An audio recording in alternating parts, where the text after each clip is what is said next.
Tulong! Tulong! Tulungan niyo kami! Victor! Victor!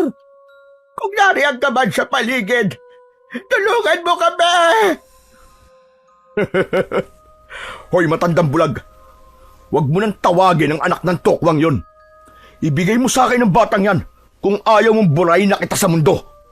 Hindi mo ba ako nakikilala, ha? Ako si Leon, ang kilabot ng siga rito sa mataas na kahoy.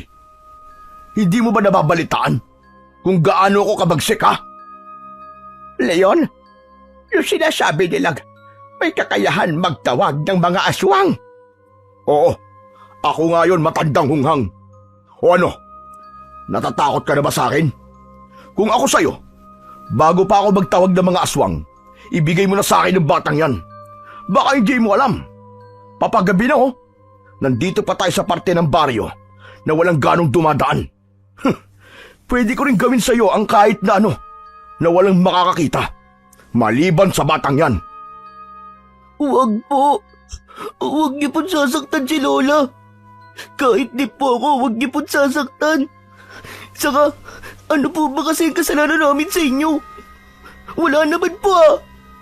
Hoy, bakit ang gusgusin? Huwag kang sumabat sa usapang matatanda. Saka hindi ko ba alam kung anong dugo ang meron ka, ha? Anong binabalak mo, ha? At bakit palaboy-laboy ka? Mabuti pa ay sa akin ka na sumama kaysa sa matandang yan na isang sipa lang kakalawitin na ni kamatayan. Ang sama mo at ang yabang mo, siga ka. Kung wala rito si Redentor, akala mo kung sino kang hari kung umasta. Redentor! Redentor! Sana'y nariyan ka sa tabi-tabi. Tulungan mo kami rito! Aba, at talagang inuubos mo pasensya kung matanda ka. Huwag mo sabing matawag-tawag ang anak ng tokwang yun eh. Isang tawag pa at buburdahan ko na talaga ang katawan mo at ipapakain kita sa mga aswang. Bakit hindi mo gawin? Kung talagang matapang ka, sige. Saktan mo na ako. Tignan na lang natin kung hanggang saan ang tapang mo. Aba, huwag mo akong maangas-angasan dyan, tanda. Hindi ko ba alam na may itinatago ka sa suot mong basahan na saya? Hindi ako tanga kung yun ang inaakala mo. Tanga ka naman talaga, di ba? Aangas-angas ka sa harap ko. Ay hindi mo naman pala ako kayang lapitan. Ano? Sige, lapitan mo ako. Lumapit ka. Matandang uugod-ugod lang naman ako, hindi ba? Tapos ay bulag pa. Kung hindi ka ba naman napakalaking taka? Anak ng... Umanda ka ngayon. Talagang sinagad mo na ang galit ko. Pagsisisihan mo to! Redentor! Redentor, tulong! Tulungan mo kami! Tulungan niyo kami! Tulong! At sa wakas, ay natuntun ko rin ang kinaroroonan ng tumatawag sa pangalan ko. Lumalatag na ang gabi ng sandaling yon. Naroon sa isang bakanting lote na masukal at malayo sa mga kabahayan ang isang matandang ali na bulag. Yakap-yakap nito ang isang gusgusing bata na sa tansya ko ay mga nasa edad 10 anyos. Ang matandang babae naman ay mga nasa edad 60 na. Kasalukuyang sinusugod ang mga ito ng siga-siga na si Leon na mga edad 35 na. 5 taon lamang ang itinanda nito sa akin. Isa ito sa kilabot na siga sa lugar namin na paris ko rin naman. Ito ang palagi kong nakakabangga at ang grupo nitong gang. Sabi-sabi itong si Leon ay may kakayahang magtawag ng mga aswang kung gugustuhin ito. Pero ako ay hindi naniniwala roon.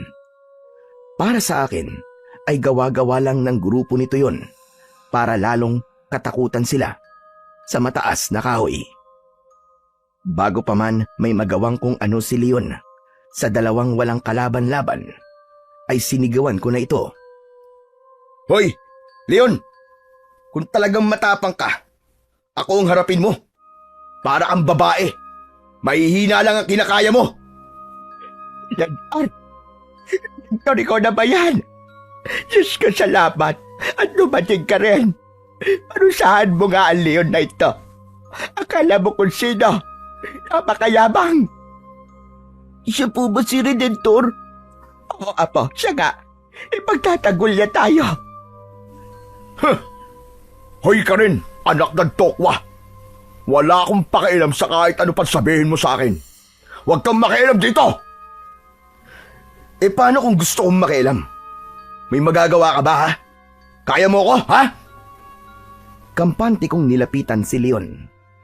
Tinitigan ko ito ng diretsyo at matalim. Ang loko ay ginaya naman ako.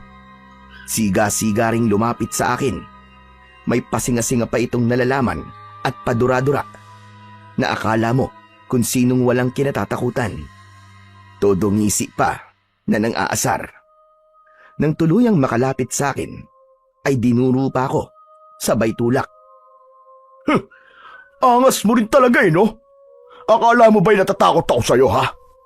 Hindi porket natalo mo na ako minsan, ay aasta ka ng mas mataas talaga sa akin. Wag na wag mo akong mamaliitin at hindi mo alam kung sino ang binabangga mo. Napangisi ako ng mapakla at pinagpag ang bandang dinuro sa akin ni Leon. Kampante ko itong muling nilapitan at halos ipagduldulan ang mukha ko sa mukha niyang bordado ng mga peklat.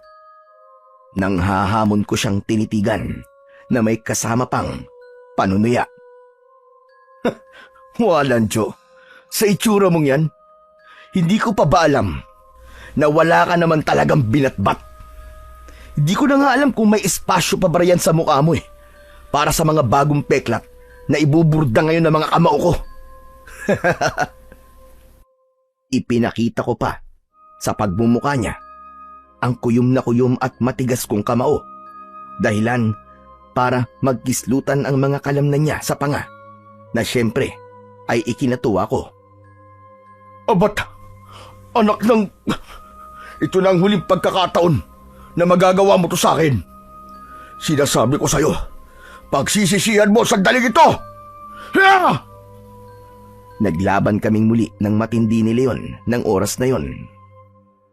Kasabay ng pag-alulong ng isang aso sa di kalayuan ay ang ingay ng pagbabasagan namin ng muka ni Leon.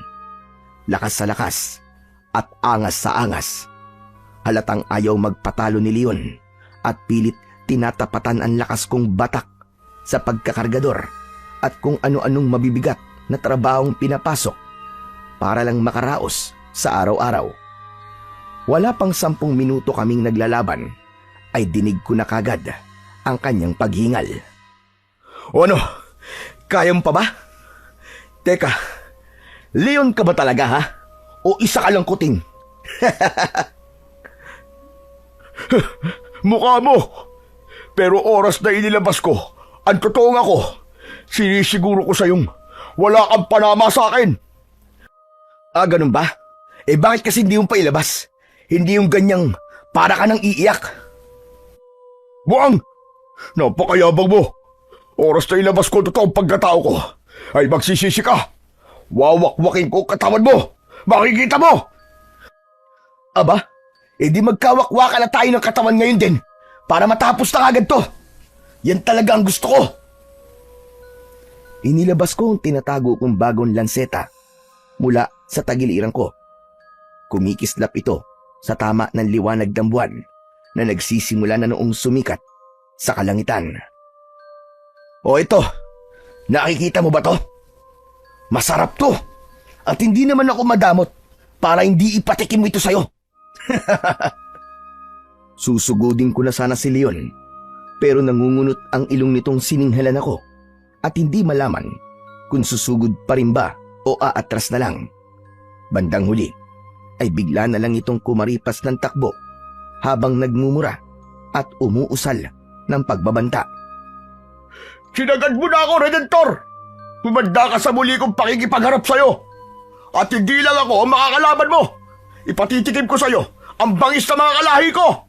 Humanda ka! Sige lang! Kahit magtawag ka pa ng mga aswang na mga kasangga mo, hindi ko kayo uurungan! Ikaw pa lang ay wala ka ng binatbat.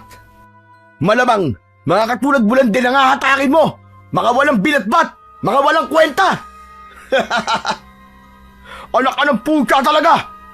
Panahon na talaga para iligpit ka namin. Sige, pagtawanan mo lang ako ngayon. Sa pagbabalik ko, sinisiguro ko sa iyo magmamakaawa ka sa akin. Lintik lang ang walang gante. Pwe!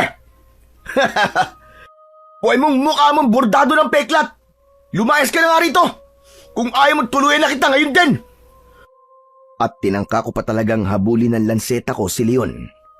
Ang loko ay nataranta naman at mabilis na naglaho sa dilim. Matapos yun ay binalingan ko naman ang matanda at ang kasama nitong bata. Ayos lang po ba kayo, Lola? Hindi po ba kayo sinaktan ng Leon na yun? Ay nako, mabuti na lang talaga at dumating ka, Redentor. Kung hindi, ay baka kung napano na kami nitong kaawa-awa bata. Kung alam mo lang, parang gustong-gusto niya nang kuhanin itong bata. Palagay ko, ay ipapakain niya sa mga kasanggang aswang. Kawawa naman, itong inosenteng batang ito. May dalaga rin ako mga pagontra rito laban sa mga aswang. Lagi kong daladala kung sakaling makasalubong ko ang sigang yon. Na ngayon nga ay heto, natsempuan pa kami. Itong bata lang sana ang makukuha na niya. Kaso, ay biglang naramdaman kong may inihudyat sa akin itong mga dala ko na hindi ko naman maintindihan. Naisip ko na baka may aswang sa paligid. Ro, si Leon lang pala yun. Tapos, sumigaw ng tulong itong bata, kaya naman sinaklolohan ko. Nako, maraming salamat talaga sa iyo, Redentor. Utang namin sa iyo ang mga buhay namin. Nako, wala po yun, Lola Leda. Itong bata ho ba nakasama nyo eh? Hindi po ba napano? Saan tanungin mo, iho? Alam mo naman na bulag ako. Teka, at kapain ko siya. Ano nga palang pangalan mo, bata ka? Aris po ang pangalan ko, Lola. Huwag niyo po akong alalahanin. Ayos lang po ako. Hindi po ako na ano ng sigang yun. Saka, huwag po kayo matakot dun. Alam ko po kung ano talaga siya. At alam ko po ang kahinaan niya. Napakunot ang noo ko sa tinura na yon ng batang si Aris. Bigla kong naalala ang kanina lang ay sinabi ni Leon. Ha? Teka. Anong ibig mong sabihin na alam mo kung ano talaga ang Leon na yon? Kuwan po. Pwede po bang sa ako na lang po sasabihin sa inyo? Kasi po, delikado po ako kapag sinabi ko eh. Baka hindi na po niyo ako tulungan. Sa halip na mawala ang pagkakakunot ng noo ko, ay lalo naman akong naguluhan sa isinagot ni Aris. Biglang naging parang misteryo ang dating ng pagkatao nito. Maging si Lola Leda ay napansin kong ganun ang reaksyon na nakalarawan sa kanyang kulubot na muka. Kasabay nito, kapakapa nito ang mga dalang pangontra na nasa bulsa ng suot na palda. Para bang may kung anong nararamdaman mula sa mga yon. Delikado? Bakit naman magiging delikado ka? Saka, may atraso ka ba sa Leon na yon? Naku, wala po akong atraso sa kanya. Ganito na lang po. Sasabihin ko po sa inyo kung ano po talaga yung sigang Leon na yon. At pati po ako. Pero una po muna ay kailangan niyo pong tulungan ako na hindi po niya makuha. Bakit ka ba gusto niyang makuha? Saka, saan ka nga pala nagmula na bata ka ha? Ngayon lang kita nakita rito sa mataas na kahoy ah. Hindi ka taga rito, tama? Taga rito po ang mga magulang ko. Pero kasi wala na po sila. Tumakas lang po ako sa kuta namin dahil yun po ang bilin sa akin ng inay ko bago po sila ni Itay ay kinuha at saka pinatay. Ano? Sinong kumuha at pumatay sa kanila? Basta po, sa ako na lang po sasabihin sa inyo. Ay, teka po, kailangan na po pala nating umalis dito. Gabi na po. Baka po bumalik dito yung si Leon Magtatawag po yun ng mga aswang para pagtulungan po ako makuha. Tama si Aris Redentor. Isasama ko na muna itong bata sa bahay ko. Ikaw rin, sumama ka na muna sa amin. Kailangan namin ng poprotekta sa amin ngayong gabi. Saka may importante rin ako sasabihin sa iyo tungkol sa mga kakaiba kong nararamdaman na inihuhudyat sa akin ng mga pagontra ko. Maliban dito sa bata, pati sa iyo, ay may nararamdaman din akong kakaiba. Ha? Ano naman pong nararamdaman yung kakaiba sa akin? Naku, tara na muna sa bahay ko. At para mas mabilis tayo makauwi, ay akayin mo kami, Redentor. Sa dulo ng purok tres ang bahay ko. Sa tabi ng sapa. Sa ilalim ng nag-iisang puno roon ng mabolo. Tara na, dali. At kinakabahan talaga ako sa nararamdaman ko ngayon sa mga pagontra ko. Hindi ako mapapakali hanggat hindi ko natitiyak kung ano ang ibig sabihin ng mga ito. Dala ng kuryosidad tungkol sa batang si Aris at sa nararamdaman kuno ni Aling Leda, ay nagmamadali na nga kaming umalis. Inakay ko sila papunta sa direksyong sinabi ng matanda. Habang naglalakad kami, ay alerto akong nagmamasid sa paligid.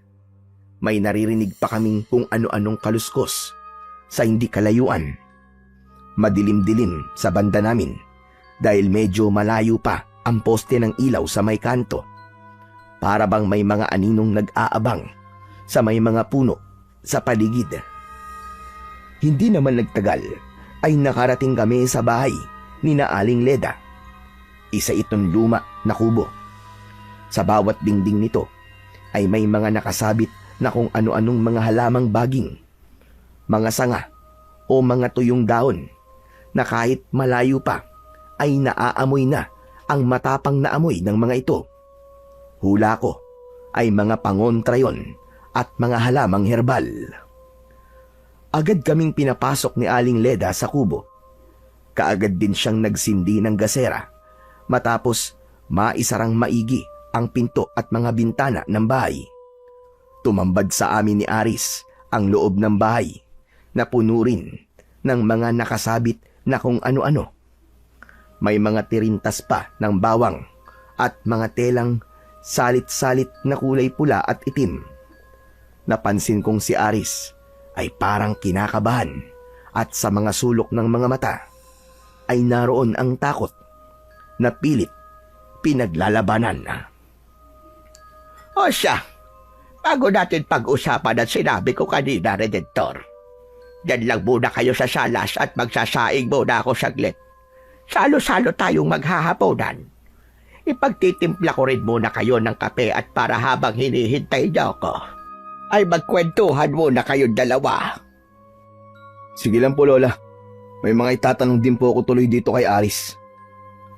Habang naghahanda nga, si Lola Leda, nang mahahapunan namin, kinausap ko ang batang si Aris. Una, ay pinansin ko ang kakatuwa nitong ikinikilos.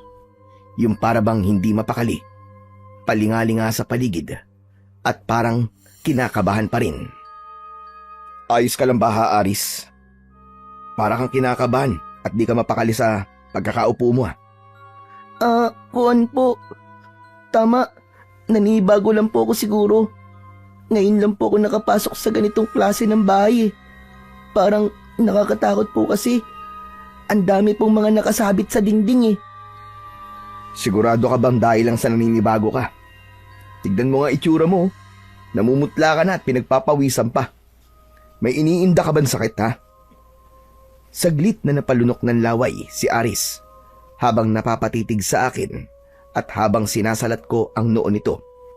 Makaraan ay malungkot na napayuko.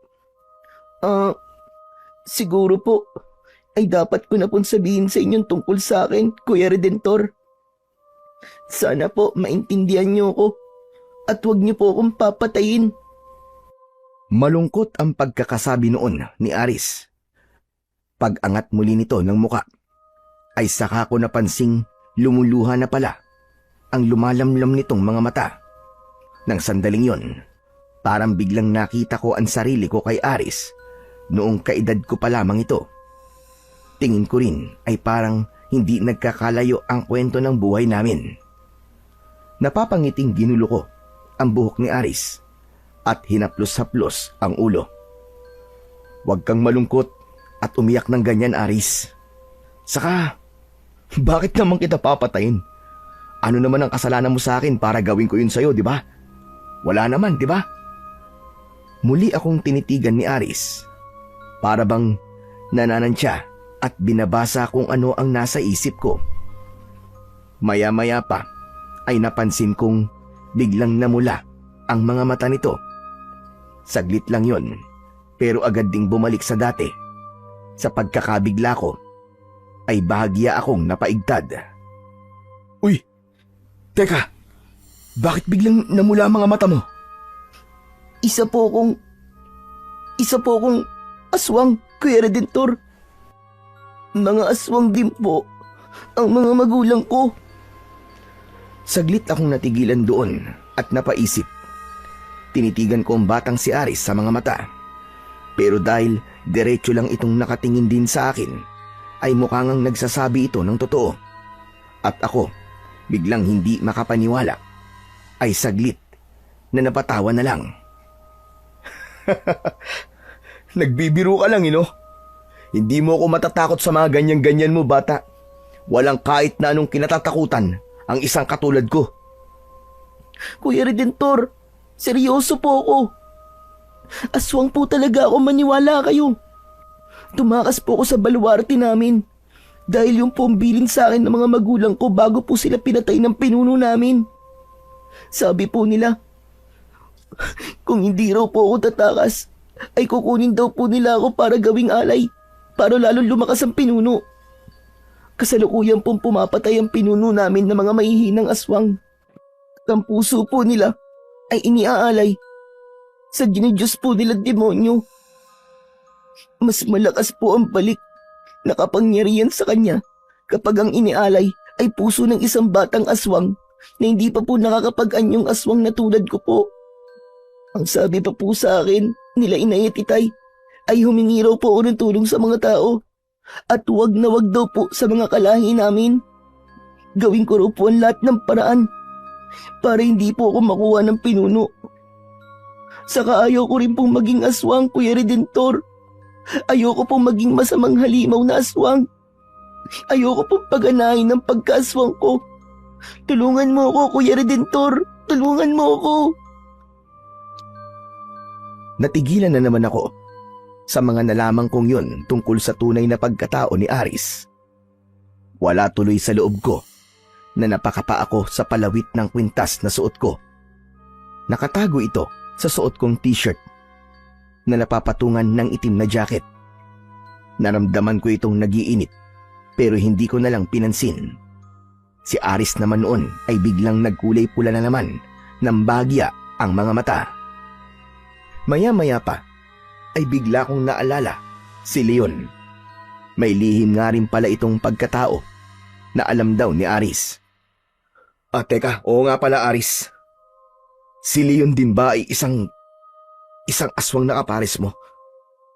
Yun ba ang sinasabi mong alam mo tungkol sa buang na yun? Opo, kuya. Isa rin pong aswang ang leon na yun. Naamoy ko nga po sa kanya ang amoy ng pinuno namin eh. Ano? Amoy ng pinuno nyo? Pagkakaalam ko po, kapag ang isang aswang ay may amoy ng pinuno, ibig sabihin po, ay tauhan po siya mismo ng pinuno. Kaya rin po delikado ako sa leon na yun, kuya. Sigurado po kung babalikan niya ako kaagad ngayong gabi. Kaya kuya, nakikiusap po ako sa'yo. Sa inyo ni Lola Leda na tulungan niyo po ako. Itago po at protektahan niyo po ako laban kay Leon at sa pinuno naming aswang. Teka, kung talagang aswang ka, bakit nakapasok ka rito sa loob ng bahay ni Aling Leda? Ang dami niyang pangontra dito, pero hindi ka man lang napapano. Hindi po ako napapano, kuya. Kasi nga po, ay hindi ko pa po napapagana ang pagiging aswang ko. Tulog pa po, kumbaga. Pero nararamdaman ko po ang bigat ng enerhiya ng mga pangontra ni Lola Leda. Yun nga po ang dahilan kung bakit parang hindi po ako mapakali. Pakiramdam ko po, kung magkakamali po akong gisingin ng pagkaaswang ko, ay sigurado pong masusunog kagad ako rito. Saka, sa inyo rin po kuya, parang may nararamdaman din po akong kakaiba na mabigat po mula sa inyo. Hindi ko lang po matukoy kung ano. May nararamdaman kang mabigat sa akin? Nako, anong akala mo sa akin, aswang din? Ay teka pala, huwag ka munang maingay at baka marinig ka ni Lola Leda at malaman niyang aswang ka. Baka mamaya mabigla siya at magawang kanya ng hindi maganda. Pero Kuya Redentor, kailangan din po niyang malaman ito. Oo nga, pero hindi natin siya dapat biglain. Tsaka ngayong gabi rin, hindi ko kayo iiwanan na kayong dalawa lang. Medyo may duda pa rin ako sa totoo mong intensyon. Mahirap na. At baka gawan mo pa na masama si Lola Leda. At baka maging salot ka pa rito sa mataas na kahoy. Alam ko po kuya, na hindi kayo basta-basta maniniwala sa akin. Naiintindihan ko naman po kayo. Pero sa ngayon, ay obligado na po kayong tulungan ako dahil kung hindi, papayag po ba kayo na makuha ko ng pinuno namin at tuluyan lumakas ang kanyang pagkaswang? Mas magiging delikado po ang buong baryong ito kapag nangyari pong maialay ako. Saka, lalo rin pong magiging siga-siga si Leon. Kapag lumakas po ang pinuno, dadagdagan din ng pinuno ang taglay na lakas at kakayahan ni Leon bilang pinagkakatiwalaan niyang aswang. Papayag ka po bang madali ka na lang niyang matatalo kapag nangyari yon? Aba, syempre, hindi ako makakapayag, no?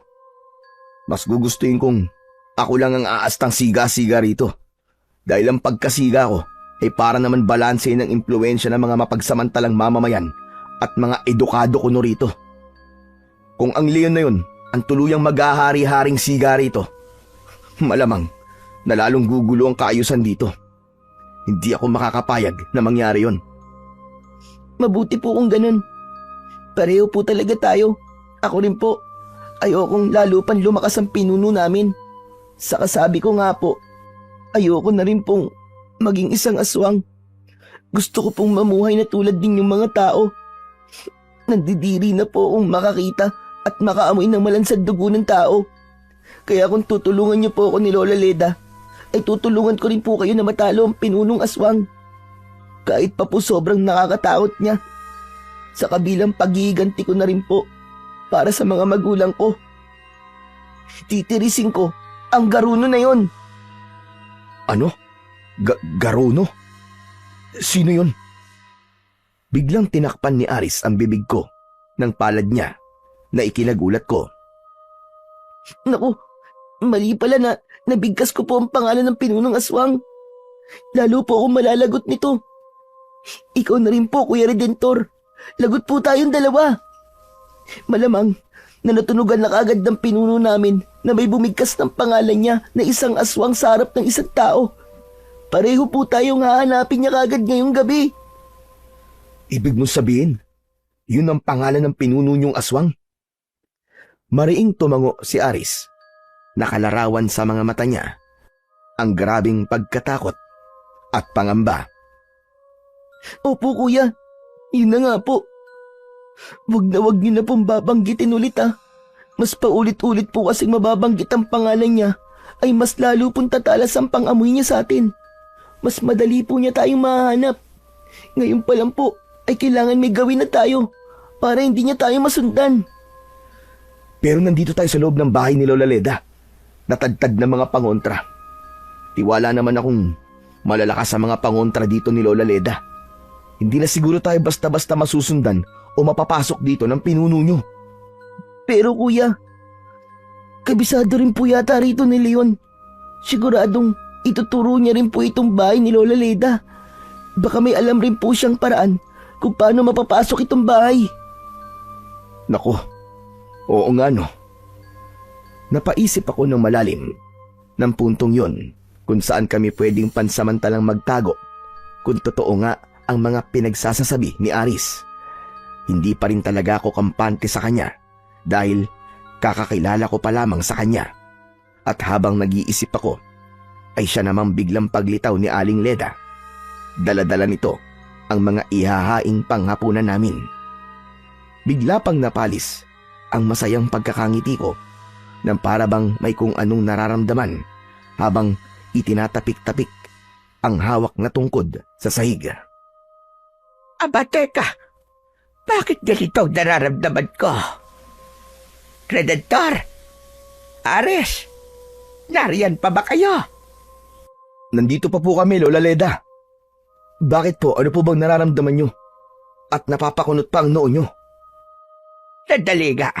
At tulungan mo nga akong ilapag sandali ang mga ito, iho. At biglang para akong manginginig sa kakaiba kong nararamdaman. Agad naman akong tumayo at tinulungan si Lola Leda. Totoo ngang bigla itong nanginginig na hindi maintindihan.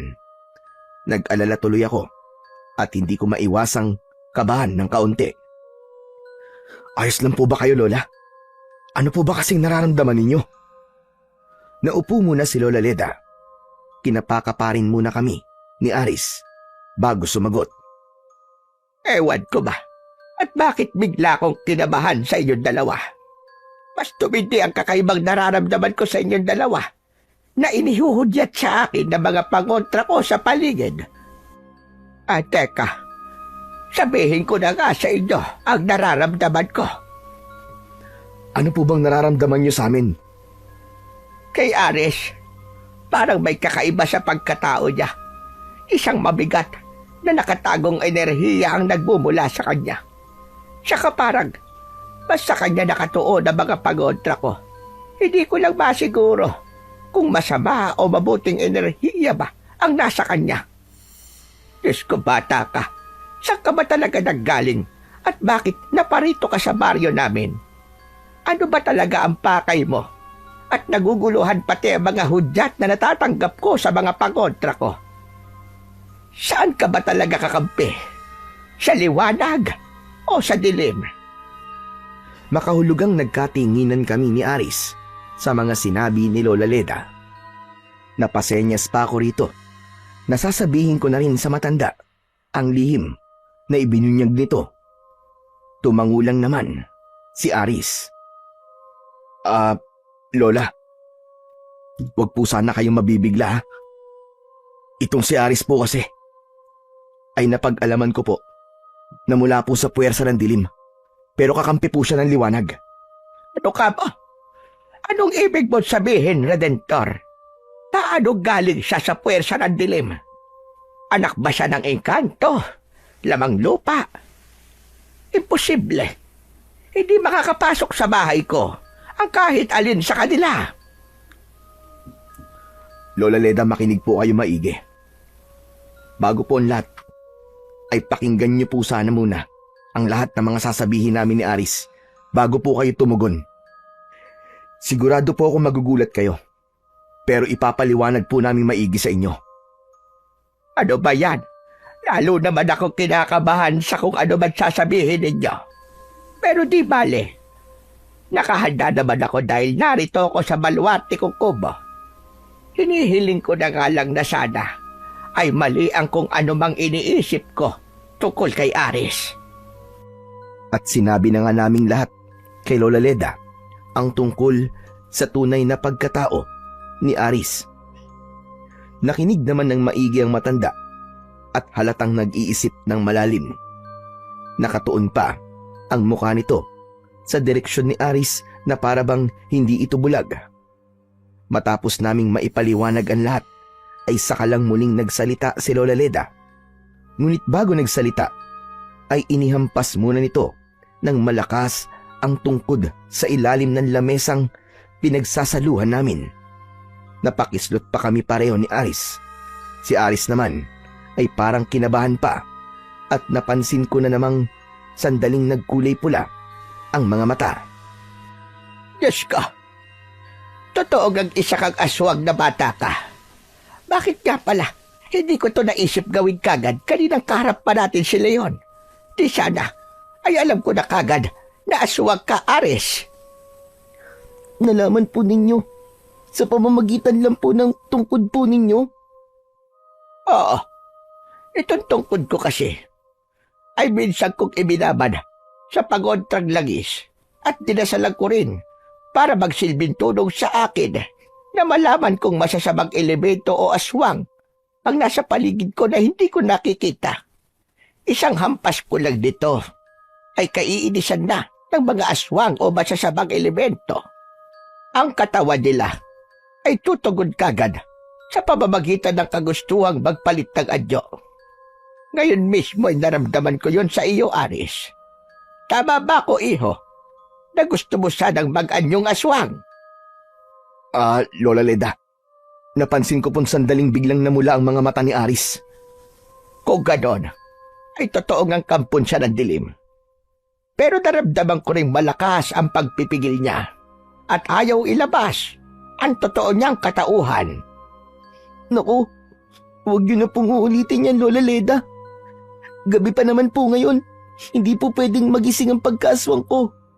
Ayoko pong magpalit ng anyo. Natatakot po ako na kapag nagpalit po ako ng anyo, ay baka mas mahirapan na po ako magpigil sa susunod. Saka, paano pa po ako makakahingi ng tulong nyo kung pati po ako ay magiging delikado na po sa inyo? Ganon ba? Ayaw mo nga talaga na maging aswang kung ganon. Pero gustong-gusto kang kunin ang pinuno nyo para lalo siyang lumakas. Yung ika ninyo dahil hindi mo pa nga napapagana ang pagiging aswang mo. Teka, may naisip ako. Kaya lang pag-iisipan ko munang maigi bago ko sabihin sa inyo. At ikaw pala, Redentor, nararamdaman ko sa iyo na may taglay kang isang bagay na nasa isang antingero. Isa ka bang antingero? Antingero? Naku, hindi po ako antingero, Lola. Kung iniisip ninyong ako ang kailangan lumaban sa mga aswang, handa naman po akong lumaban kahit wala po akong taglay na kapangyarihan o kahit na anong galing ng isang antingero. Saka, paano po ninyong nasabing may taglay akong sa isang antingero? At bakit naman po ako magtataglay na sinasabi nyo? Wala pa naman po akong nakakasalamuhang isang antingero. Baka may aksidente ka napulot na bagay na pagmamayari pala ng isang antingero. May burloloy ka ba suot sa katawan o kahit na anong sandata? Sabihin mo sa akin at tutukuyin ko kung alin ang nararamdaman ko sa iyo na galing sa isang antingero. Nakapako ang suot kong kwintas na may kakaibang palawit na parabang medalya. Kasunod nito ay kinapako rin ang lansetang isinuksok ko sa may tagiliran ng suot kong pantalong maong. Inilapag ko silang dalawa sa lamesa. Lola Leda, dalawa lang naman po ang palagi kong daladala. Heto po, itong kwintas kong parang medalya at itong lanseta po. Palagay ko po ay ito pong lanseta ang tinutukoy ninyo. Takot na takot po si Leon kapag nakikita to. Tulad na lang po kaninang naglaban kami. Isang lanseta? Isang kwintas na parang medalya? Teka, at kakapain ko nga sila at ididikit ko sa baston ko. Alalayan mo nga kamay ko, Redentor, sa lanseta mo. Baka matalas masugatan pa ako. Lola Leda, huwag niyo pong itataktak ulit yung baston niyo ha. Ipapaalala ko lang po. Huwag kang mag-alala, Aris. Ididikit ko nga lang sa baston ko ang mga ito. Pero binabalaan pala kita. Lumayo ka muna saglit dito sa lamesa. Isa sa mga ito ay pag-aari ng isang antingero. Kaya pwedeng maapektuhan ka kapag naidikit na sa baston ko. Baka mapuwersang mapalabas ang pagiging aswang mo. Oo nga po pala. Sige po. Doon po muna ako sa bandaroon na wala pong ganong mga pangontra na nakasabit. Matapos makalayo ni Aris, ay sinimulan ng idikit ni Lola Leda sa kanyang baston ang mga inilapag ko sa lamesa. Inuna muna niya ang lanseta. Sumunod ay ang palawit mismo ng kwintas ko. Medyo nanlaki ang kanyang mga mata nang biglang parang napaso. Ako rin ay pinanlakihan ng mga mata nang mapansin kong medyo umiilaw ang palawit. Ay nako, Redentor. Ito, uminit pa itong palawit na ito ng kwintas mo. Palagay ko ay medalyon ito ng isang antingero. nagtataglay ito ng malakas na enerhiya. Sigurado ka bang hindi ka isang antingero? Hindi po talaga, Lola. Ngayon ko lang po nalaman na sa antingero po pala yan. Abay kung alam ko lang po, noon ko pa sana tinapos ang leon na yun. Bakit? Kampon din ba ng dilim ang leon na yon? Nakalimutan po pala namin siyang isali kanina sa paliwanag namin tungkol kay Aris. Isa rin pong aswang si Leon, Lola. Kaya po pala, nakakapagtawag siya ng mga aswang. Diyos ko po, sabi ko na nga ba, iba rin kasi ang nararamdaman ko sa leon na yon. At kaya pala gusto niya makuha itong si Aris. Pues, hindi siya magtatagumpay dahil tutulungan natin si Aris. Pero, teka pala, saan o kanino mo ba nakuha ang palawit na ito, Redentor? Mukhang makakatulong din natin siya pagkat isa siyang antingero. Inalala ko kung sino ang nagbigay noon sa akin. Medyo natagalan pa ako bago ko lubusang naalala. Alam ko na, tama. Si Mang Tonyo po ang nagbigay sa akin yan, Lola. Pero hindi naman po siya antingero Si Tojo da Albularyo? Yung taga Purok 5 ba? Opo, siya nga po. Ibinigay niya po sa akin yung parang medalya. Ipinilit po niya sa akin bilang kapalit daw ng pagtulong ko sa kanya. Minsan po kasi siyang pinuntahan ng grupo ni Leon at pinagdiskitahan ng mga inihahanda po niyang herbal na mga langis. Binantaan po siyang tumigil na sa paggawa ng mga herbal na langis. Kung hindi raw po, ay papalapa raw po siya sa mga aswang. Ngayon ay alam ko na kung bakit ginawa yun ng grupo ng buang na Leon na yun. Teka, nararamdaman kong buhay pa si Tonyo. Saka parang may kulang pa sa medalyon na ito. Hindi buo ang enerhiyang taglay nito. Kailangan natin siya mapuntahan. Habang nagsasalita pa si Lola Leda, walang ano-ano ay biglang napatakbo papalapit sa amin si Aris. Halata sa mukha niya ang matinding pag-aalala, takot at kaba. Kuya Redentor, Lola Seda, kailangan na po nating kumilos. Kailangan na po nating umalis dito. Ha? Bakit naman, Aris? Nararamdaman ko pong paparating na po dito ang pinuno namin. Sigurado po kung dito po sila pupunta. Sabi ko nga po sa iyo, Kuya Redentor, masusundan nila tayo dahil sa pagkakabanggit natin sa pangalan ng pinuno. Mahirap na po kapag naabutan nila tayo dito. Redentor, mukhang totoo ang sinasabi ni Aris. Lalong umiinit itong palawit ng medalyon mo. Senyales na may mga paparating nga rito. Nararamdaman ko ring tumatapang ang mga amoy ng mga pangontra kong herbal na mga nakasabit sa dingding. Napasimangot ako ng sandaling yon dahil hindi ko yon inaasahan. Bigla na lang ay napasuong kami sa isang di biro-birong sitwasyon. Naamoy ko na rin, Kuya Redentor, ang amoy ni Leon. Kagad, Kuya. Delikado na tayo ngayong gabi. Pero saan naman tayo pupunta? Teka, at mag-aakot lang ako ng ilang mga pangontrang magagamit natin. Hindi pwedeng tumakas tayo na wala tayong dalang proteksyon. Habang naghahakot si Lola Leda ng mga pangontra, ay napapaisip naman ako kung saan kami pupunta na palagay ko ay hindi na kami masusundan pa ng mga paparating na grupo ng mga aswang. Maya-maya pa ay bigla kaming nagulantang nang sa hindi kalayuan sa labas ay nakarinig kami ng sigawan ng mga tao.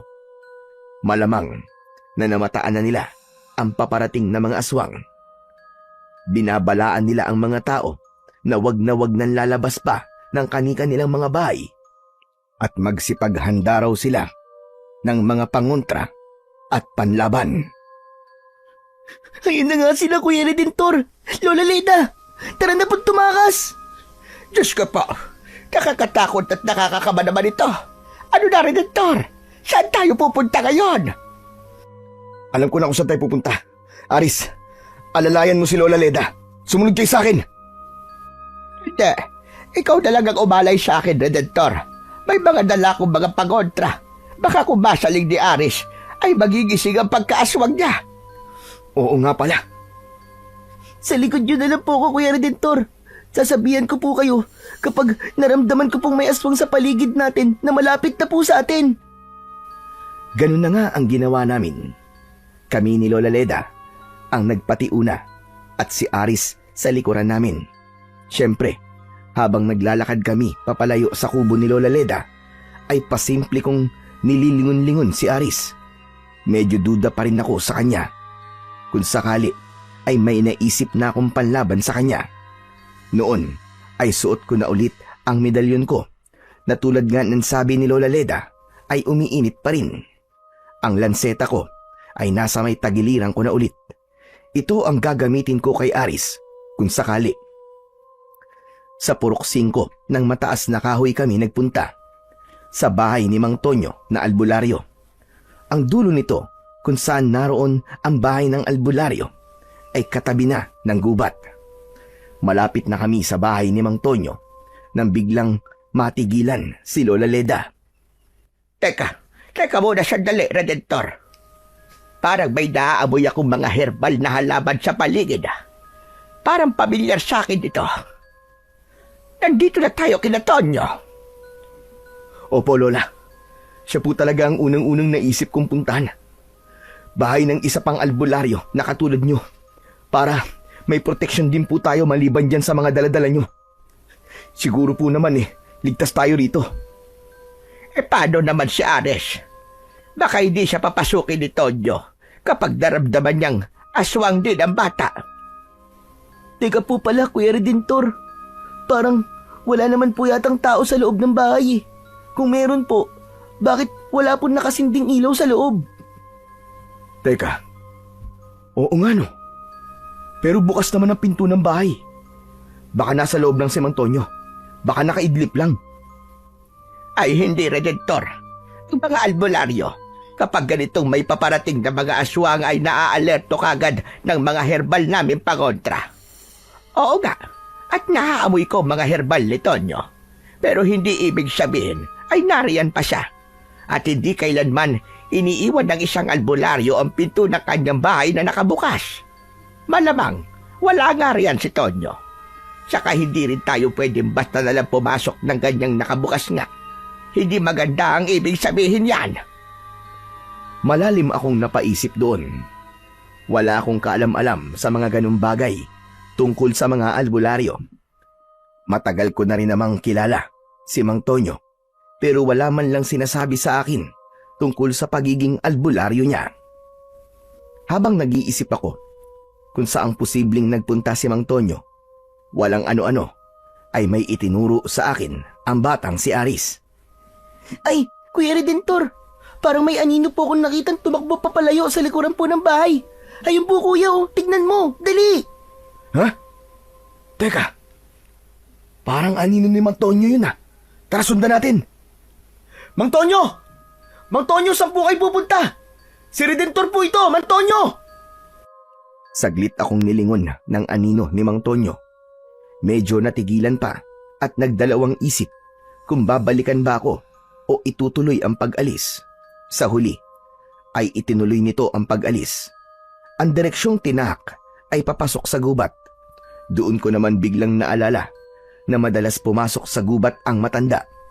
Nang minsang lihim ko itong sundan, ay napag-alaman kong may sikretong kuweba pala itong pinagtataguan na pailalim sa lupa. Aba, si Tonyo ba talaga yon, Redentor? Saka teka ga, nararamdaman kong tumatapang ang enerhiya ng medalyon mo, iho. At saka parang nararamdaman ko rin ang kapareho ng enerhiya niyan. Tama. Baka nasa kay Tonyo ang katulad niyan. Nako, kailangan natin siya masundan, Redentor. Tara na po kung ganun. Alam ko po kung saan natin siya matatagpuan. May sikreto po siyang pinagtataguan pailalim na kuweba sa loob po ng gubat. Malamang na doon po siya pupunta. Tara na po, Kuya Redentor. Nararamdaman ko po. Napapalapit na po dito ang grupo ng mga aswang kasama po ang pinuno. Hindi tayo dapat maabutan ng pinuno. Delikado. May kakaibang kakayahan daw po ito na manglito ng mga kalaban. Mabilis na kaming kumilos. Ganun pa man, kakapasok pa lang namin sa gubat ng walang ano-ano, ay nakarinig kami ng mabibilis na mga kaluskos sa paligid. Bunga nito ay pare-pareho kaming natigilan at nalito. Paano ay parang paikot sa amin ang mga kaluskos na sinabayan pa ng mahihina at papalakas na mga singasing at atungal. Mga aswang. Naku po, lagot tayo, Kuya Redentor. May mga nakaabang pala rito na mga aswang. Pwes, panahon na para gamitin natin itong mga pangontra at herbal na mga langis ko, Redentor. Heto, kumuha ka na rito sa mga dala ko. Ikaw, Aris, ano naman ang gagawin mo? Sa likod nyo na lang po ako, Lola. Basta, iwasan nyo po akong malagyan o madikitan po ng mga pangontra nyo, ha. Huwag nyo rin po akong pababayaang makuha nila. Mabilis kong hinila si Aris at ipinwesto sa likuran namin ni Lola Leda. Magkatalikuran kami ni Lola Leda at humanda sa mga maaaring mangyari. Inilabas ko na rin ang lanseta ko at ng pagkakataong yun, ewan ko ba kung bakit bigla ko rin kinapa ang suot kong medalyon na noon ay napansin ko ngang medyo nagliliwanag at umiinit. Hindi, Aris. Hindi ka namin pababayaan ni Lola Leda, pangako. Poprotektahan ka namin sa abot ng aming makakaya. Paano po pala lalaban si Lola Leda, Kuya Redentor? Bulag po siya, di po ba? Huwag mo akong alalahanin, Aris. Bulag lang ako. Pero matalas naman ang iba kong pandama. Saka, malalakas kaya itong mga pangontra ko.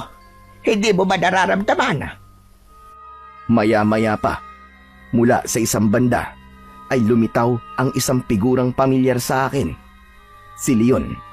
At ito ay nasa anyong aswang na. Napakabangis ng itsura. Kumusta, Redentor? Nagkita na naman tayo. Nagulat ka ba? Dahil binalikan kita kagad. Kawawa ka naman.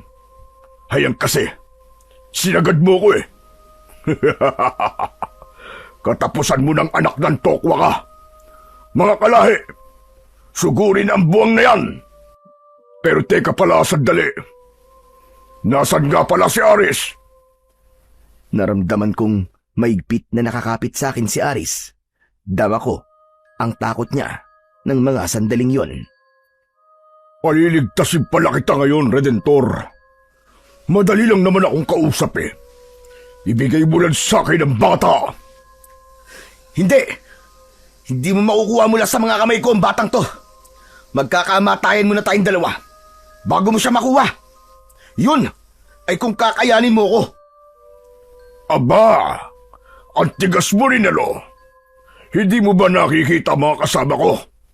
Mga aswang kami. Hindi ka ba natatakot sa amin? At bakit naman ako matatakot sa inyo mga jablong buwang kayo? Mukha lang naman kayo nakakatakot eh. Pero pare-pareho naman kayong mga bobo.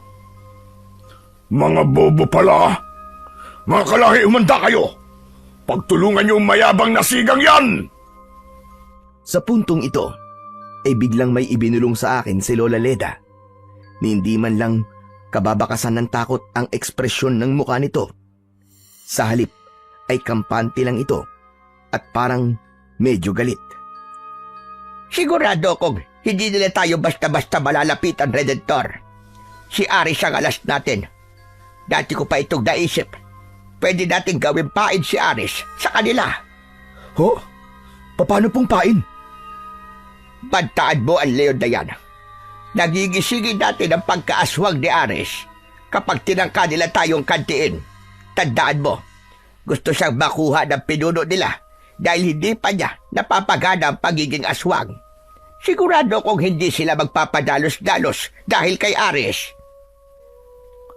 Lumakas lalo ang loob ko sa sinabing yun ni Lola Leda.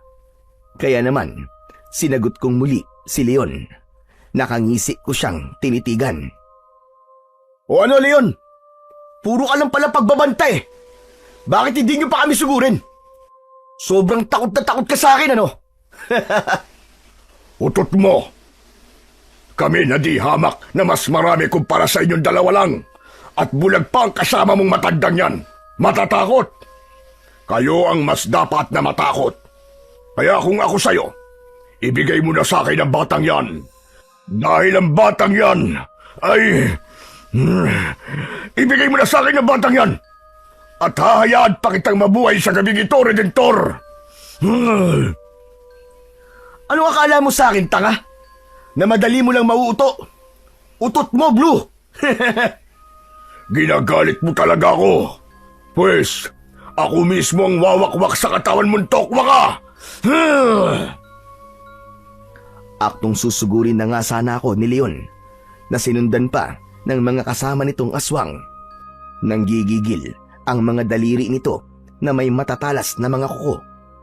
Maging ang mga kalamnan nito sa panga ay nagkikislutan.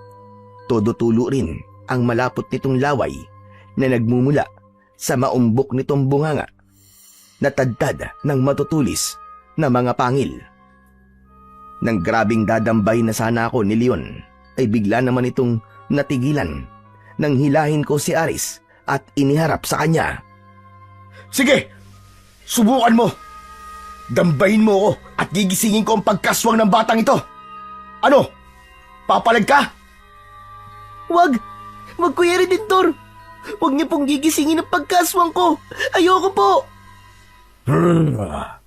Anong alam mo sa batang yan? Huwag mong sabihin.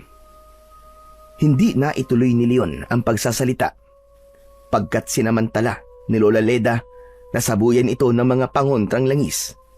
Galit na galit ito na pati mga kasama ni Leon na susugod din sana ay sinabuyan na rin ito na para bang nakikita sila.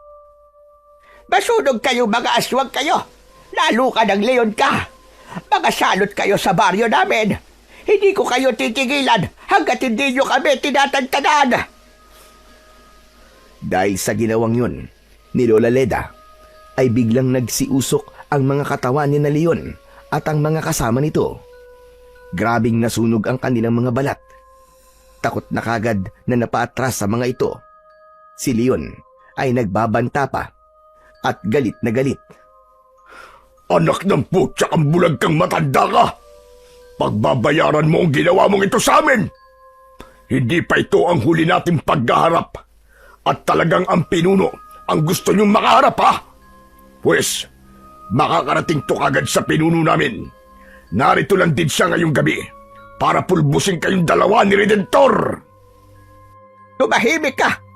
Ang dami mong aligas-gas. Puro ka lang naman angas kung magsalita ka.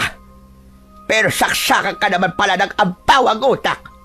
Hayaan mo, sa muling paghaharap natin, ay sisiguraduhin kong mapapaliguan ka na ng mga pangontra kong langis. Tignan lang natin kung hindi ka tuluyang maging apo.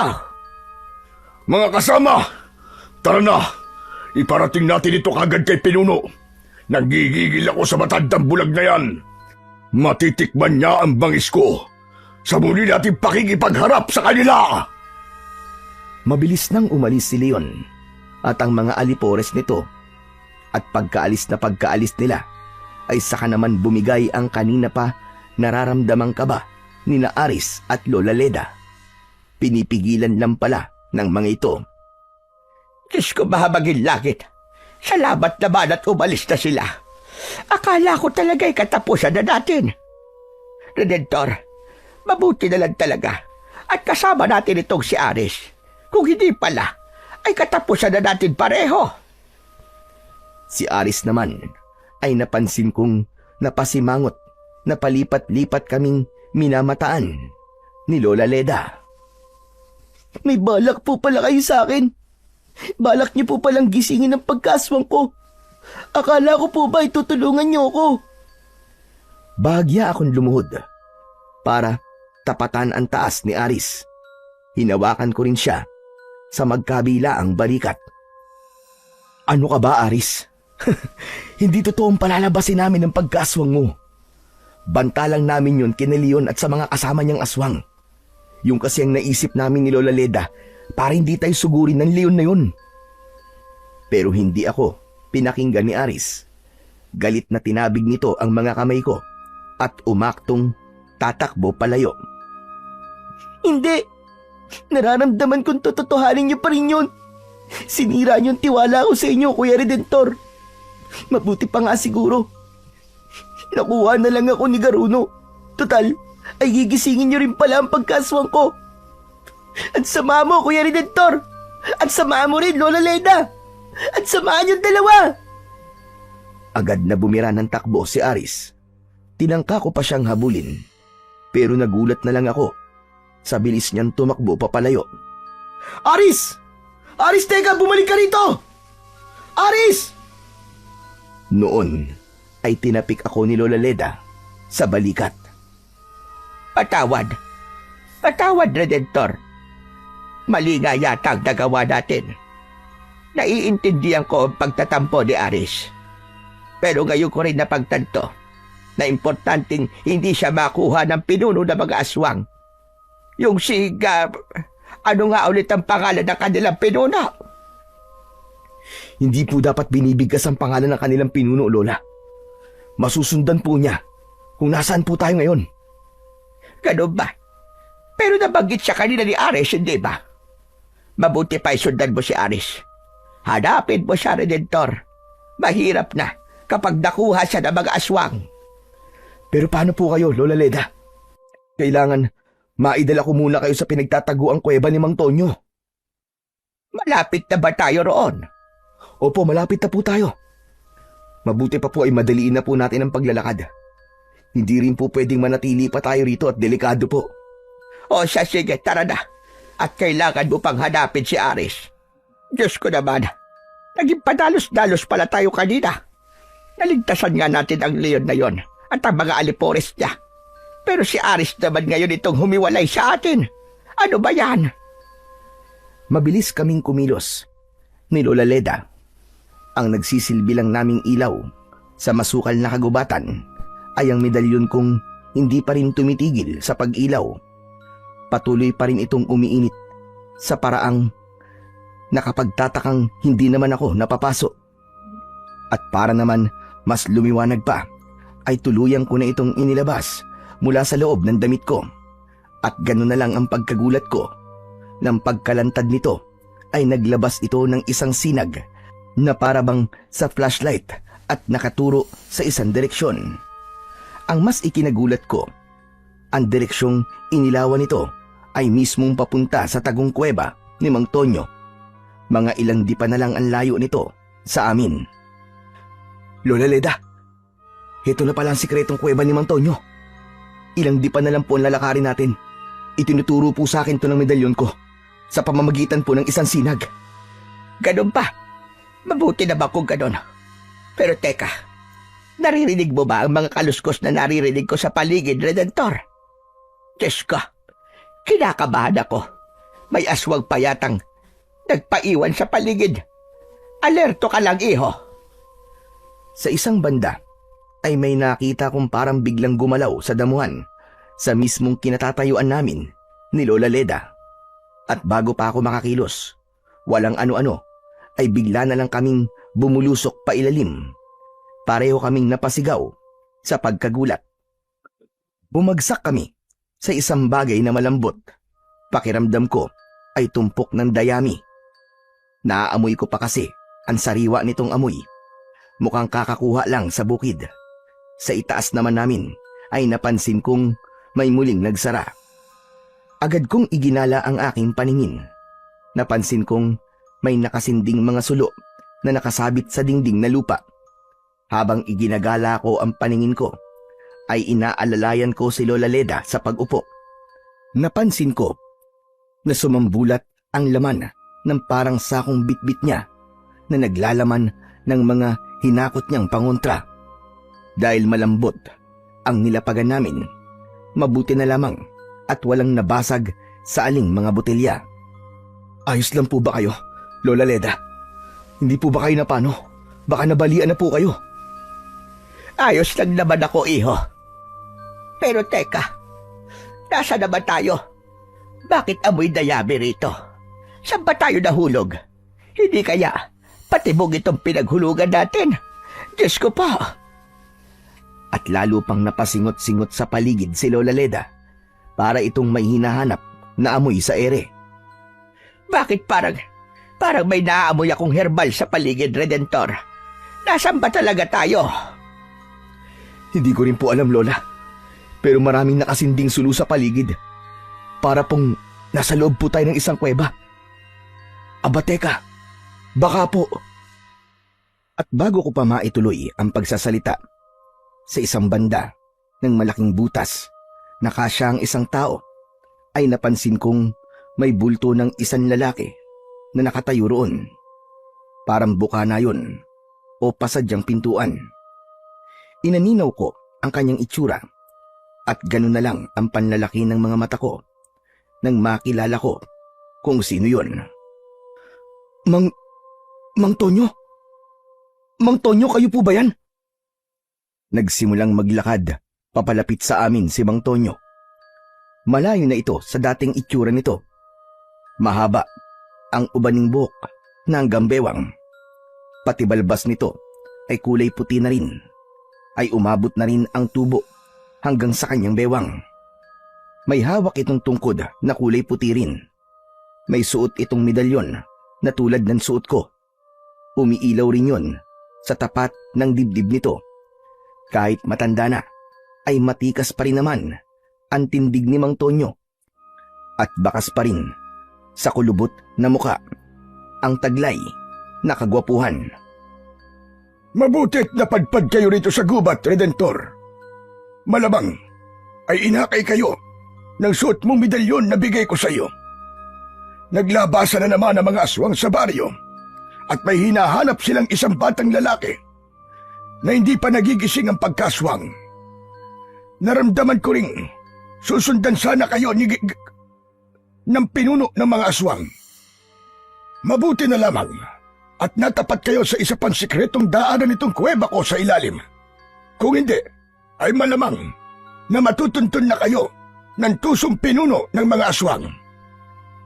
Nako, mabuti na lang at ikaw pala yan, Tonyo. Kaya pala, nakakaamoy ako ng herbal rito. Saka, kilala mo rin pala ang pinuno ng mga aswang. Ang batang si Aris nga pala, maalala ko.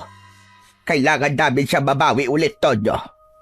Tulungan mo itong si Redentor na hanapin ang batang iyon. Hindi pwedeng makuha iyon ng mga aswang dahil iaalay daw yon ng kanilang pinuno para lalo itong lumakas.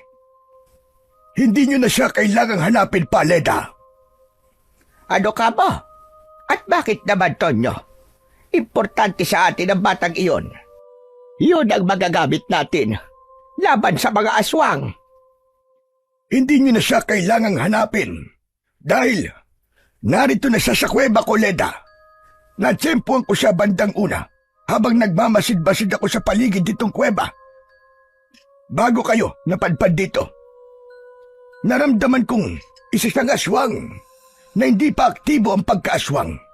Kaya sinambot ko ang pagkakataon na makuha siya. Saka naisip kong siya ang kasama ninyo kaninang naparoon kayo sa bahay ko. Kung ganun, nasan po siya, Mang Tonyo? Bakit hindi niyo po siya kasama? Pinatulog ko siya sa pamamagitan ng herbal na gamot. Balak ko siyang pag-aralan para magamit natin para magtagumpay tayo laban sa pinuno ng mga aswag. Matapos magsalita, ay tinulungan kami ni Mang Tonyo na makaalis sa bunton ng mga dayami at inakay niya kami kung saan naroroon si Aris. Matagal ko nang pinagplanuan kung ano ang mabisang paraan para matalo ang pinuno ng mga aswang. Mahirap kalabanin ang pinuno sapagkat may espesyal siyang kakayahan. Ano po ang espesyal niyang kakayahan, Mang Tonyo? Ilang beses ko na ring nakakalaban ang pinuno. Pero ilang beses din niya akong naisahan. May kakaiba siyang kakayahang manglito ng mga kalaban niya. May suot siyang parang medalyon na dalawa ang palawit. Salitang umiilaw ang mga yon sa harap ng kalaban. Nanglilito po siya ng kalaban? Sa paano pong paraan, Mang Tonyo? Pinagpapalit-palit niya sa paningin ng kalaban ang mga nasa paligid. Teka, sandali. Paano mo namang nalaman ng ganong kakayahan ng pinuno ng mga aswang, Tonyo? Matagal ko nang nakakalaban ng pinuno, tulad nga ng sinabi ko. Maraming eksperimento na rin akong nagawa. Nakakalungkot lang. At marami-rami na rin akong naisasakripisyong mga tao. Pero ang layunin ko ay para tuluyang matalo ang pinunong yon. Hanggat hindi natin siya natatalo, ay patuloy silang makakapambiktima ng mga tao at mas lalong maraming tao pa ang mabibiktima niya. Kung ganon, sa tagal mo na palang kinakalaban ng pinuno, siguro naman ay may nabuo ka na kahit papano na magandang plano. Meron na nga ba, ha, Tonyo? Meron naman, Leda. Isa na nga riyan ang medalyong kong tagumpay kong nagawang maging dalawa. Ang isa nga ay suot na ngayon ni Redentor. Noon ay napakapa akong muli sa suot kong medalyon na noon ay tumigil sa pag-ilaw at hindi na rin mainit. Mang Tonyo, bakit nyo nga pala ito binigay sa akin? Albularyo po kayo at hindi isang antingero, hindi po ba? Tama ka. Albularyo ko iyo. Pero isa rin akong antingero. Inililihim ko lang sa mga tao. Ayoko kasing mabalitaan ng mga aswang na nagpapanggap lang ako na karaniwang tao, ngunit isa pala akong antingero.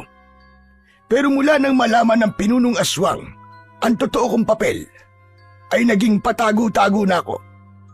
Ito ang dahilan kung bakit ginawa ko ang pailalim na kuwebang ito rito sa gubat. Dito ay hindi ako natutuntun ng mga aswang. Tungkol naman sa ibinigay ko sa iyo na medalyon, Redentor. Importante kasi na hindi ko suot ang dalawa kong medalyon. Kaya ibinigay ko ang isa sa iyo. Yun ay para makontra ang suot na medalyon ng pinuno na may dalawang palawik. Hindi ko pa sigurado kung gagana ang ginawa ko sa mga medalyon. Malalaman lang natin kapag nakaharap na natin ang pinunong aswang. Paano po ba dapat sila gagana? Yan pa pala ang importanteng dapat ko sabihin sa iyo, Redentor. Kapag gumana ang mga medalyon natin kontra sa medalyon ng pinuno, magpapapalit-palit din ang mga pagkatao natin sa mga mata ng pinuno. Dapat kang maging handa kapag nangyari yon. Kailangan nating magpanggap ayon sa inaakalang tayo ng pinuno. Halimbawa, nalaman mong ang tingin sa iyo ng pinuno ay ikaw ang batang lalaki na ito. Kailangan samantalahin mo ang pagkakataon na kumilos ayon sa tingin niya sa iyo. Kailangan natin dito ng taktika at talas ng isip para matalo ang pinuno.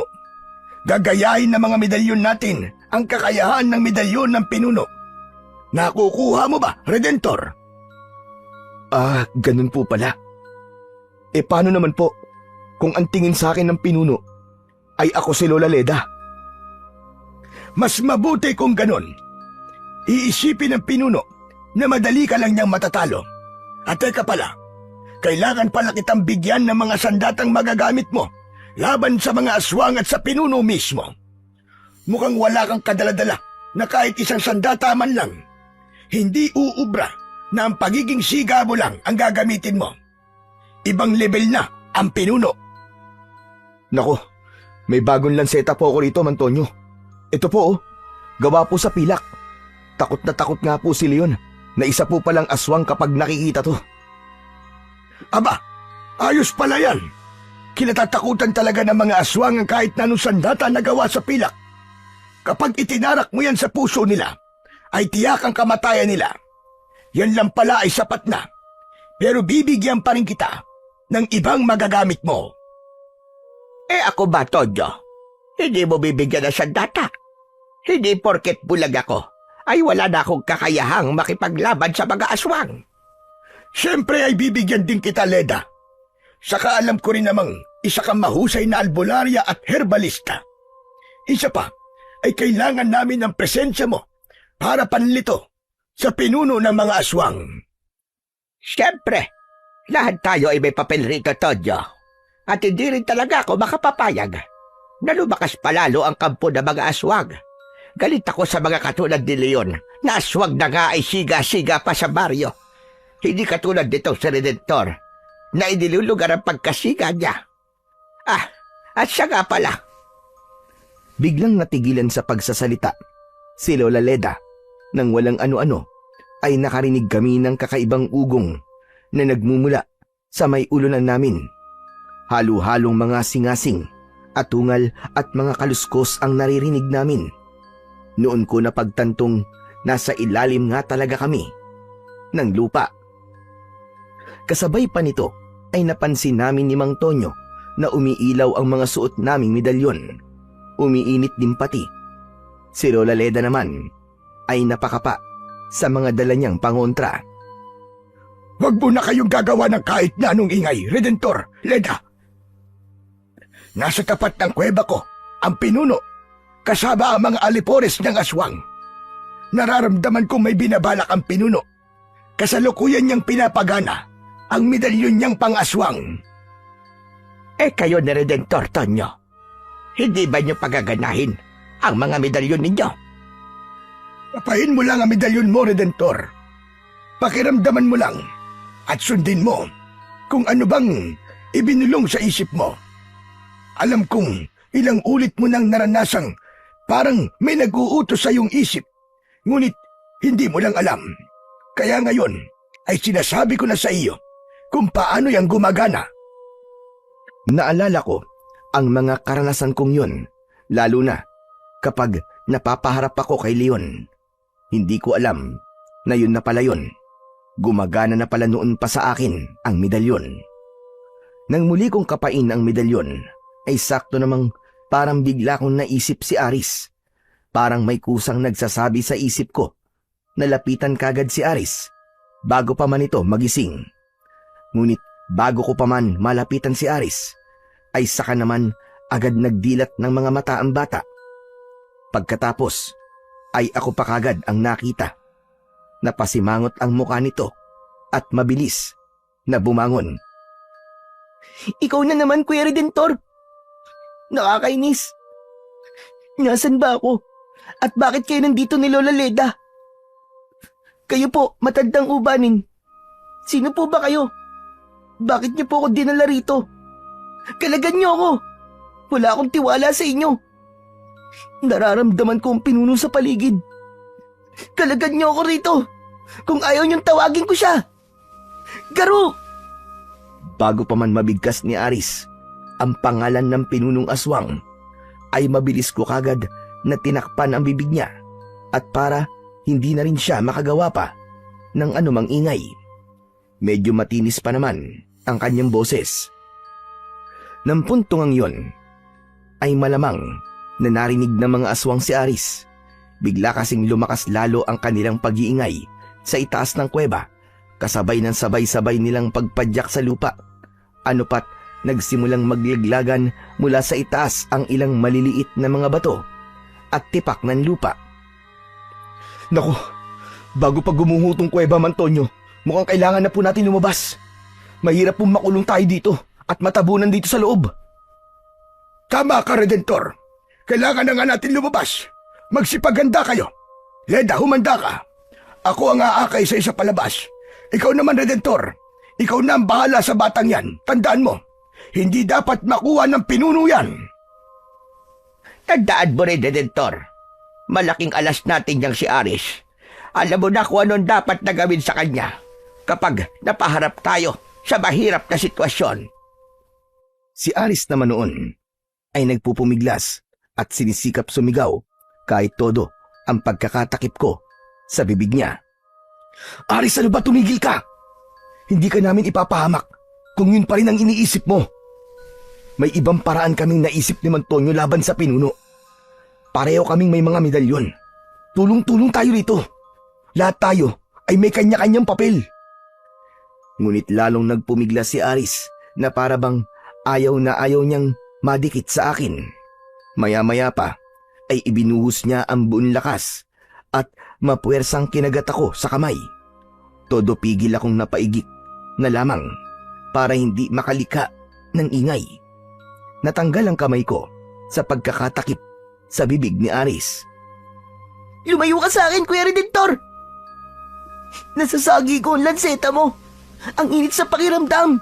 Napapaso ako. Noon ko naman napansin na medyo nagkukulay pula ang mga mata ni Aris. Naku, ganun ba?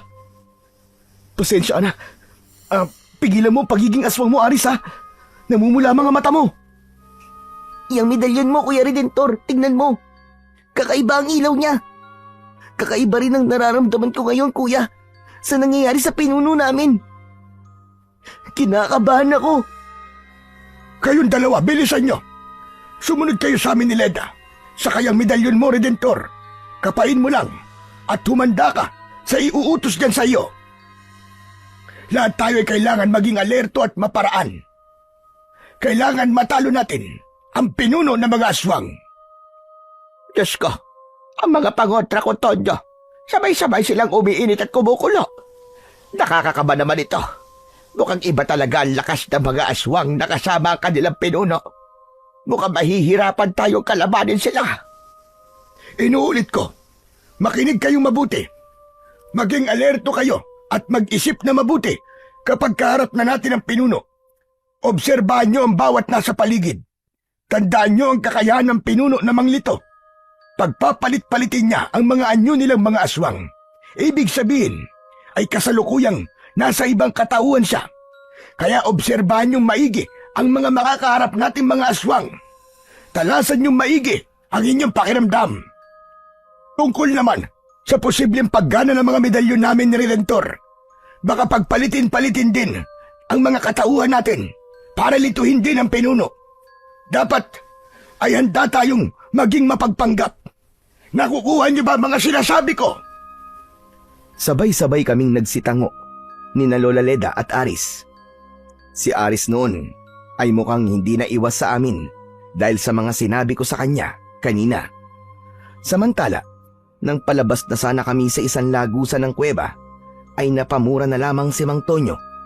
Nang sa may bukana ay napansin niyang sinira na pala ng mga aswang ang harang nito. Anak nang, humanda kayo! May mga nakapasok ng mga aswang dito.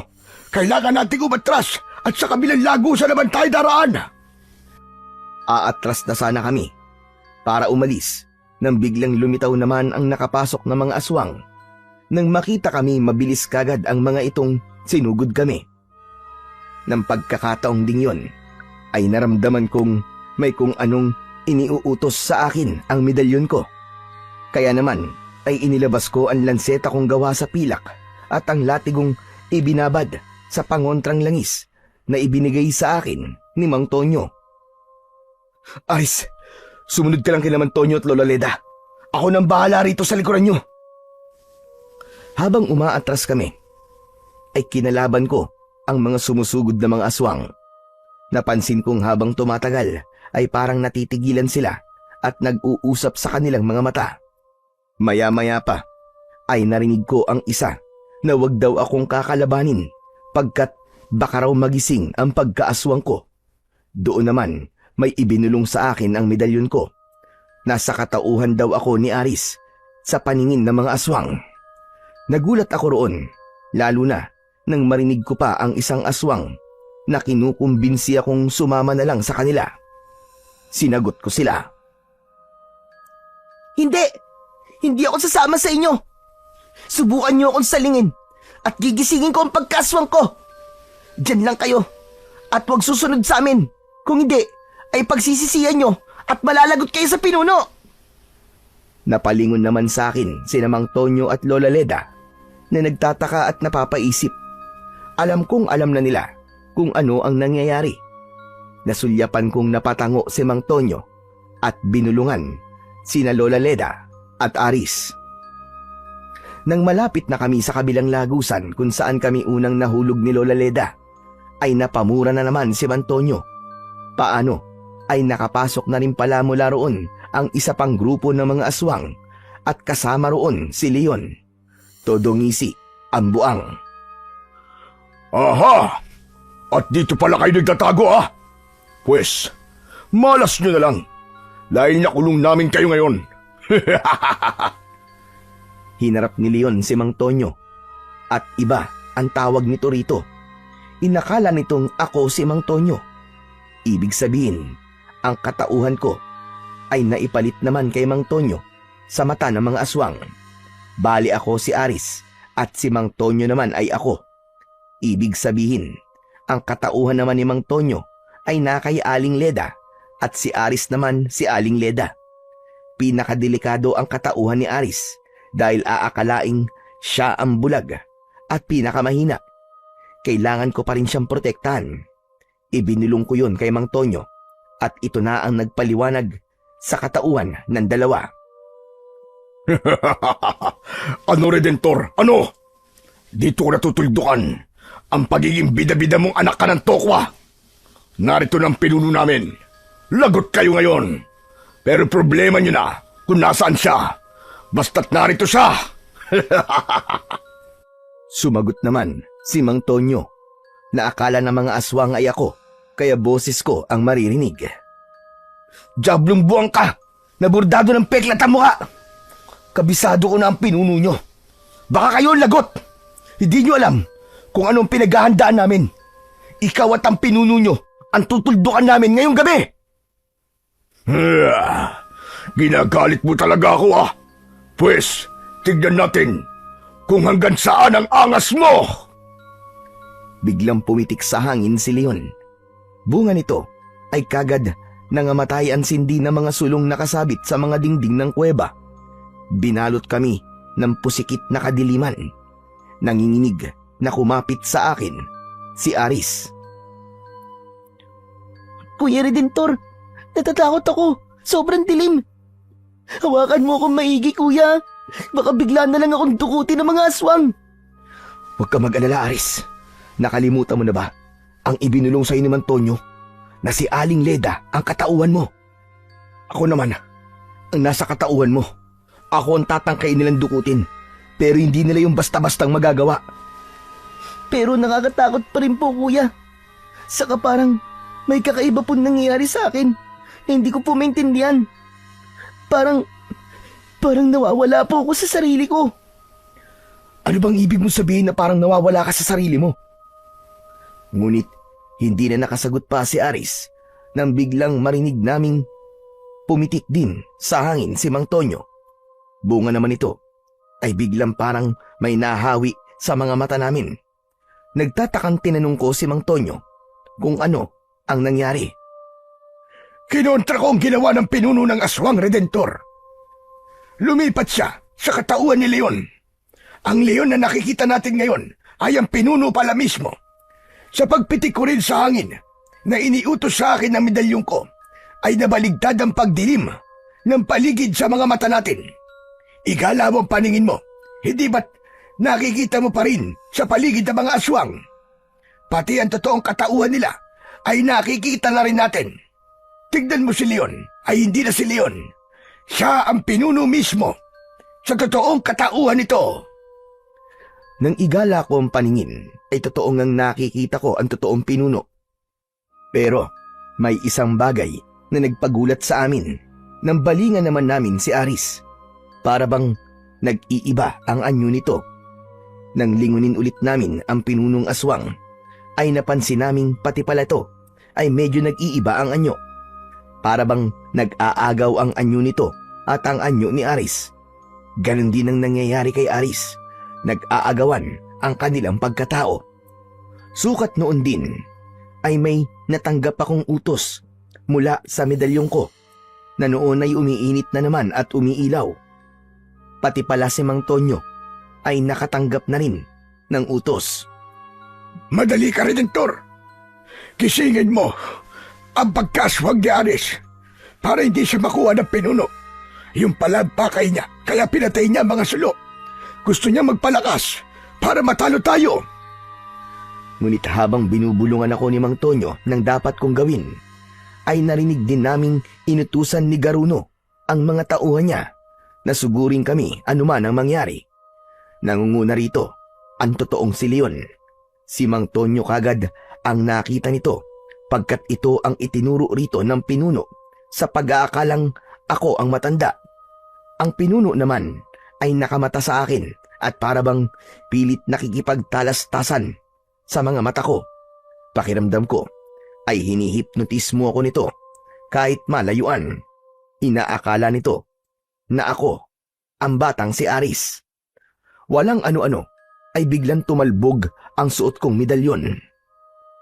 Takang napakapa ako rito. Kasabay nito ay biglang napabulalas ang pinuno at galit na umatungal.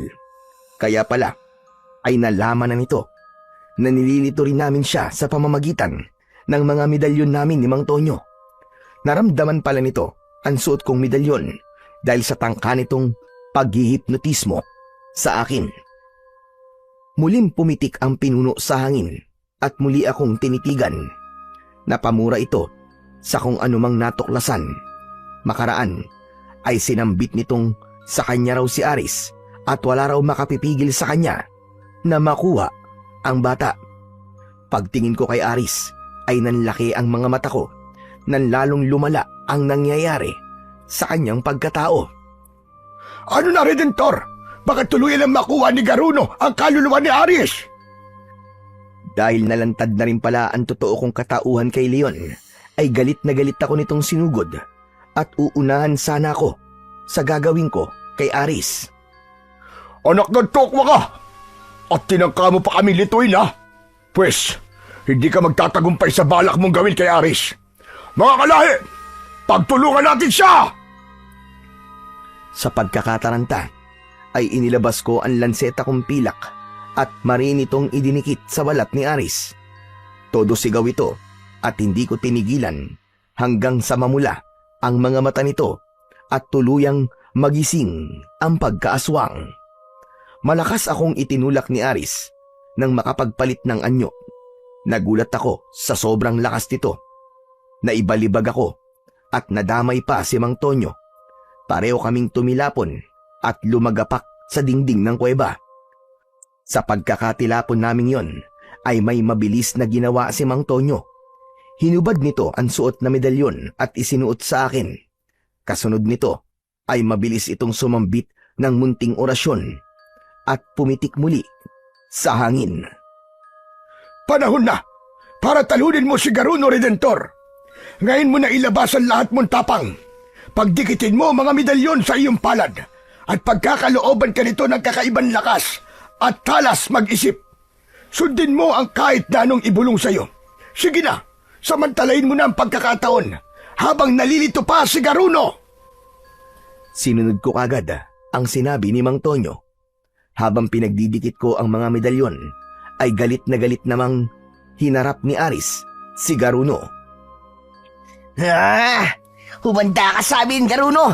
Ikaw rin, Leon! Tikman niyo ang ganti ng mga magulang kong pinatay at inagawan niyo ng itim na bato! Aba, ang tapang mo naman, bata ka. Sige, sumugod ka at mapupulbos ka sa amin! At tuluyan nang sumugod nang walang takot si Aris. Susugod na rin sana ako, pero bigla akong pinigilan ni Lola Leda nang maramdaman ito ang gagawin ko. Sandali lang, Redentor. Uusap muna natin ang mga pagontra kong lagi sa mga medalyon mo. Dagdag lakas at protection mo na rin. Si Leon ang una kong kinalaban dahil humarang ito sa tangka kong pagtulong kay Aris dahil alam kong dehado ito laban sa mga aswang at kay Garuno. Hoy, Tokwa! Kami ang kalabanin mo! Hindi mo kaya ang pinuno! Ganun ba? Kung ganun, tatapusin ko na rin ang pagbuburda sa mukha mong buwang ka! Sa sobrang gigil ko, ay hindi ko tinantanan si Leon at ang mga kasama nito hanggang sa magkalat sa lupa ang gutay-gutay nilang mga katawan gamit lang ang lanseta kong pilak. Pero kahit putol na at gumugulong na sa lupa ang ulo ni Leon, ay nakuha pa rin itong asarin ako bago tuluyang malagutan ng hininga. Gugulong din ang ulo mo, Tokwa, sa harap ni Garuno! Sa sobrang inis ko, kahit natigok na ang buwang na Leon, ay sinipa ko pa rin ng sobrang lakas ang ulo nito. Tumilapon ito at tumama pa sa banda ni Garuno na noon ay nakita kong tuluyan na sanang paggugutay-gutayin ang nakahandusay na katawan ni Aris sa lupa. Nanlaki naman ang mga mata ko pagkakita sa sinapit ni Aris, duguan at halos hindi na gumagalaw. Hayop ka! Anong ginawa mo kay Aris Garuno? Pwes, humanda ka ngayon. Tatapusin na kita! Nang gabing yon, ay itinodo ko na ang galit ko dahil sa sinapit ni Aris. Pero bago ko kinalaban si Garuno at iba pang mga aswang, ay sinigawan ko muna si Mang Tonyo. Mang Tonyo! Kunin niyo si Aris at tatapusin ko ng Garuno na to!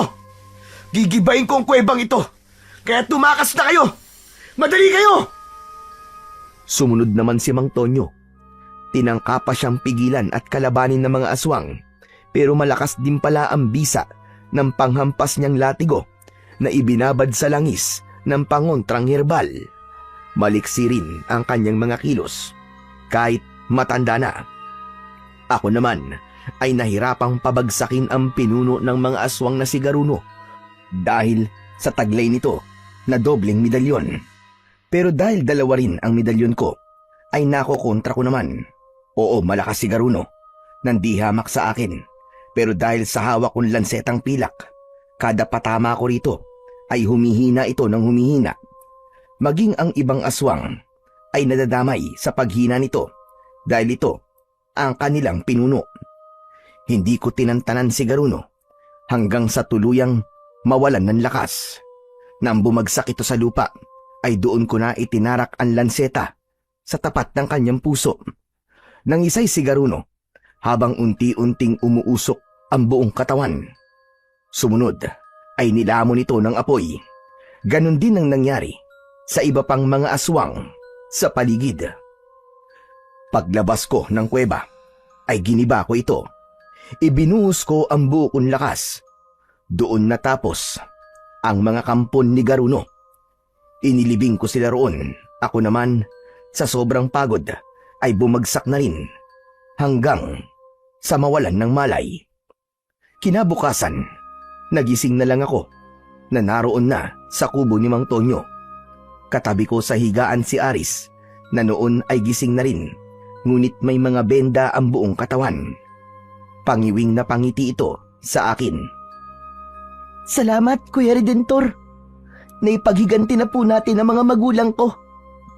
At tama po kayo. Lahat nga po tayo ay may papel para tapusin ang kasamaan ni Ayoko palang banggitin at baka mamaya muli siyang mabuhay. Basta, maraming salamat po talaga sa inyo, Kuya Redentor. Tama si Aris. Lahat ng laban sa kasamaan, bata man o matanda, siga o bulag, ay may kanya-kanyang papel na gagampanan. Basta't nakahanda na magtulungan at sa tulong ng pananampalataya sa Panginoong Diyos. Magmula noon, si Aris ay pinagtulungan na rin naming makapamuhay na tulad naming mga tao. Dahil pursigido rin siya, ay nagtagumpay naman siyang tuluyang talikuran ang pagiging aswang. Mula sa pagiging alagad ng dilim, ay naging alagad siya ng liwanag. At nangako siya sa aming lahat na kahit siya ay may lahing aswang, ay hinding-hindi siya magpapailalim sa kapangyarihan nito. Bagkus ay gagamitin niya ang pagiging aswang niya para kami ay tulungan sa posibleng pagsalakay muli ng mga kampon ng kadiliman at pilit na kukunin ang kapayapaan ng mga taong namumuhay ng tahimik. Si Lola Leda naman, bilang isang mahusay na albularyo, ay patuloy na humahanap ng lunas upang mas mapadali ang batang si Aris na kontrolin ang kanyang pagiging aswang at magamit sa tama. Si Mang Tonyo ay buong puso akong tinulungan at hinasa ang aking kakayahan sa pakikipaglaban upang nang sa ganon ay mas magampanan ko ang aking pagiging tagapagtanggol ng mga naaapi laban sa mga kampon ng kadiliman na tulad ng mga aswang. Nangako naman ako sa akin sarili na hanggang ako ay may lakas na lumaban sa tulong ng mga taong naniniwala sa aking kakayahan, na kahit pa ako ay nakilalang siga o barumbado, patutunayan ko na ako'y may puso para sa lahat at handang tumulong at magtanggol kung kinakailangan. Sa kwentong inyong napakinggan ay ipinakita na hindi basta siga ay wala ng kwenta, at ang tunay na lakas ay hindi nasusukat sa yabang o tapang-tapangan, kundi sa kakayahang pumili ng kabutihan kahit mahirap. Dahil sa kabila ng kanyang pagiging barumbado o siga, nagawa niyang tumindig at ipagtanggol ang mga tao laban sa kampon ng kadiliman na kinabibilangan ng mga aswang. At dito, naging malinaw na ang pagiging siga ay hindi dapat agad husgahan, sapagkat may kabutihang nakatago sa puso ng bawat tao. Kabutihang naghihintay ng pagkakataong umusbong.